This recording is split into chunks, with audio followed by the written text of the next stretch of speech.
Assalamualaikum warahmatullahi wabarakatuh. Okey, kita dah discuss sebelum ni berkenaan DC motor, DC introduction, kemudian kita akan pergi kepada DC drives. Say DC drives. DC drive kita. We shall look into control for DC separate excited machine. Dan juga kita akan tengok macam mana how to convert the incoming AC kepada the required DC. So apa converter kita nak pakai dekat sini. Nampak tak? Sama ada kita pakai half wave drive ataupun kita boleh pakai full wave drives. Nampak tak? Then how to get an stabil punya armature current, continuous armature current. Kita dah belajar tentang CCM, DCM. So this is so called discontinuous. So macam ni dia masih lagi continuous. Then what are the effect if we use freewheeling diode? Diode ni kita pakai apa yang akan beri sumbangan ataupun effect our circuit. Dan juga kita akan tengok how to use H-bridge. H-bridge. H-bridge means that full bridge system of our rectifier. Okay. Then kita punya target ataupun performance of our machine depends on how much kita punya output rotation. And for separate excited DC motor, the rotation depends on how much the voltage being applied, the intensity of our K flux, the quality of our coil which emit RA, dan juga how much the torque ataupun load yang kita attach dekat shaft tu.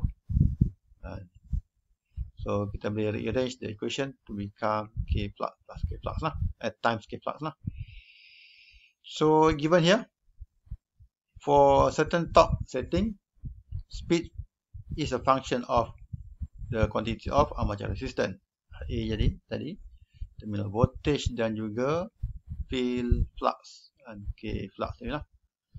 So this kind of DC motor boleh dikontrol sama ada kita adjust ataupun tambah armature resistance, add armature resistance additional, ataupun kita boleh adjust kita punya incoming terminal voltage, ataupun kita boleh adjust kita punya field flux.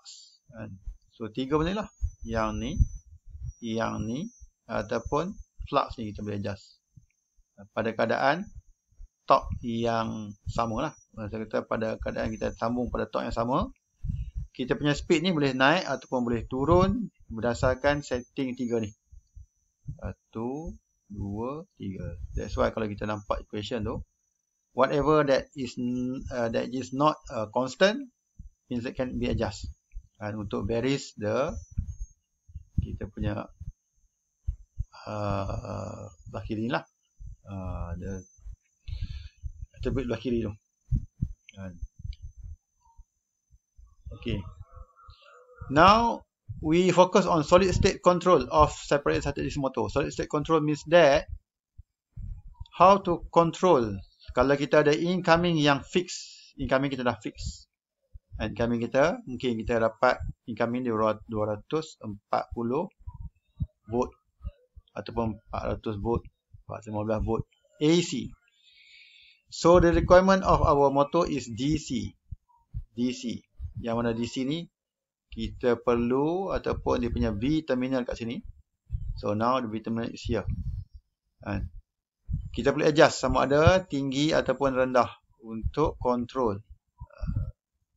So motor ni bersambung dengan torque yang static.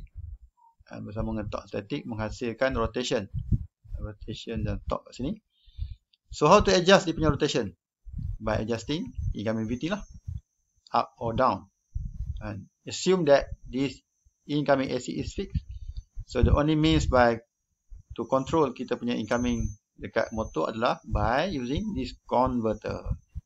So converter ni akan berfungsi untuk convert daripada fixed AC kepada variable DC. Nampak tak? So 3 lah. Kita boleh use solid state converter. Maksud kata dalam converter ni kita akan pakai solid state switches, power switches to control the terminal voltage of the motor.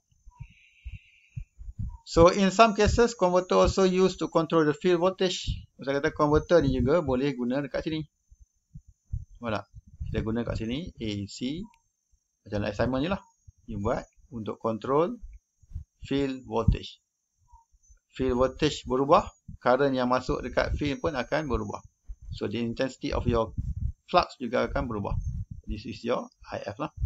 And IF. Okay, when converter is used, the power source can be either from AC or DC. Incoming ni boleh jadi AC, boleh jadi DC, doesn't matter. Mungkin you ada incoming AC, you rectify dulu, dia akan jadi DC. So akan jadi DC to DC lah. DC to DC. Kalau incoming original AC, you terus convert kepada DC, so AC to DC. Inverter. The armature circuit is connected to a solid state converter which fed from AC source yang ni lah. The field circuit is excited from the AC source through full wave rectifier. The circuit may contain filter. Saya kata bila you rectify AC, dia akan dapat macam ni. So how to become smooth output, you can letak filter, LC filter. Okay. Next, single phase half wave rectifier. Apa dimaksudkan dengan half wave rectifier? Kita ada masukkan AC. AC masuk. Tetapi kita hanya pakai satu diode. Satu diode digunakan. Means that incoming AC, kalau you plot di incoming tu.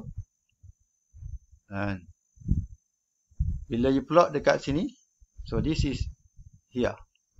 Kalau you probe, you punya output di sini. So means that you punya output yang you read di sini hanyalah half of the wave akan directify.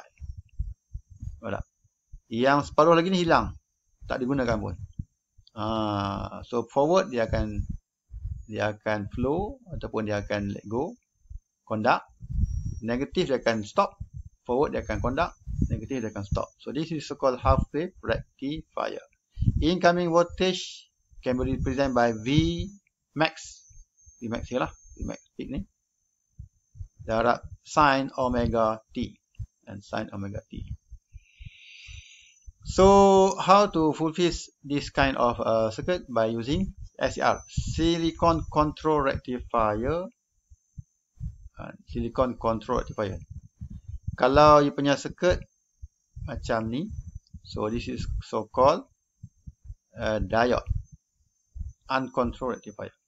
Kalau you ada echo ni, ataupun you ada panggil apa? Ada apa ni lah? Lalai lah. Echo. So this is so called dia ada gating lah. SCR. Untuk you switch on. Tempat activate the circuit.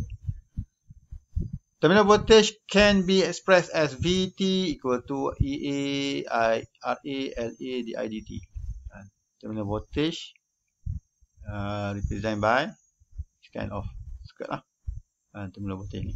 So masa kata circuit come from here, you derive the equation from here lah. VT equal to EA plus I drop across RA. Voltage drop across RA, voltage drop across LA. Plus voltage drop across EA lah. Faham tak? So the armature winding inductance.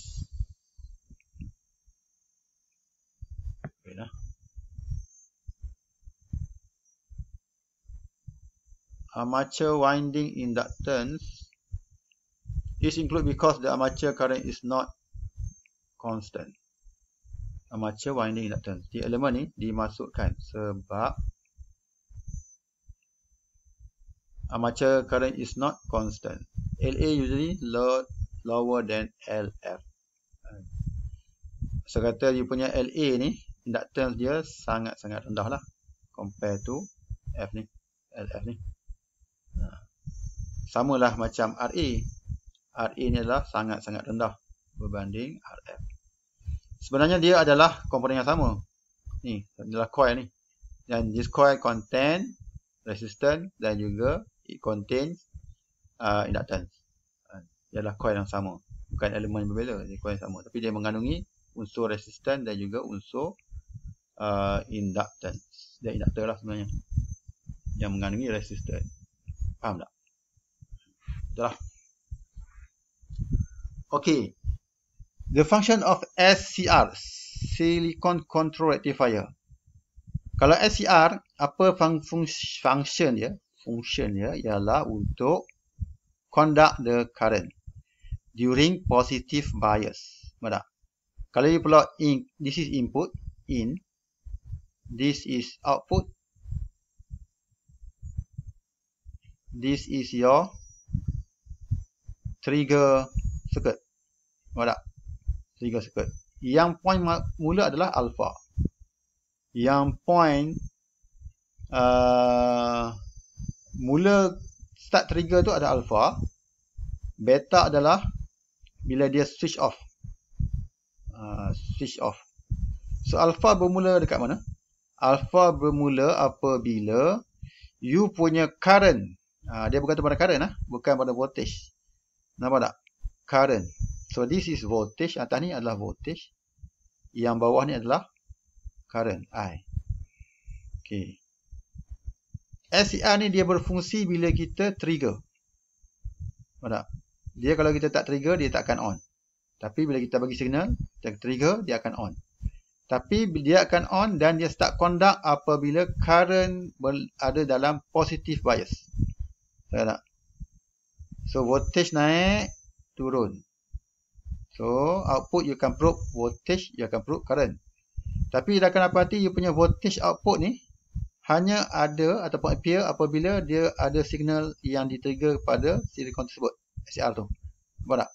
Dia ada alpha trigger, or you detect ada sense of current, voltage yang dikeluarkan ataupun di measure dekat output. Dan voltage ni dia tak akan habis sampailah kepada beta ni. Nampak tak? So dia akan measure. Ada positif, negatif pula. Walaupun dia SCR, half wave rectifier, voltage still dapat di measure sampai beta. Beta ni berlaku bila? Beta ni adalah apabila you punya current dah masuk negative bias. Nampak tak? Negative bias. So maksud kata SCR ni dia akan switch on, satu bergantung kepada signal, kedua bergantung kepada bias of current. You ada signal, ada bias of current, baru dia akan switch on. Baru akan switch on. Dan dia akan switch off. Dia tak bergantung kepada voltage, dia bergantung kepada current juga. Bila current masuk negative bias, dia akan switch off. Dia tak kira signal tadi tak ada. Dia on dengan dua syarat. Satu dan dua. Nampak tak? Ada signal positive bias, dia akan off hanya dengan satu syarat, iaitu apabila negative bias sahaja. Faham tak? So this is the behavior of our SCR, Silicon Control Rectifier. So ni adalah keterangannya lah. During SCR conduction, VT is equal to the V internal voltage source lah. Apa yang measure, apa yang masuk, yang itulah akan keluar. Nampak tak? Voltage resistive component is identical shape to the instantaneous armature current. So apa yang masuk dekat sini, semua drop dekat sini sebab satu elemen saja. Satu elemen of RA. Beta is the angle which the instantaneous current reach zero crossing. Nampak tak? Alpha adalah start untuk positive cycle. Beta adalah start untuk negative cycle. So dia akan on pada positive cycle, dia akan off pada negative cycle. So next slide.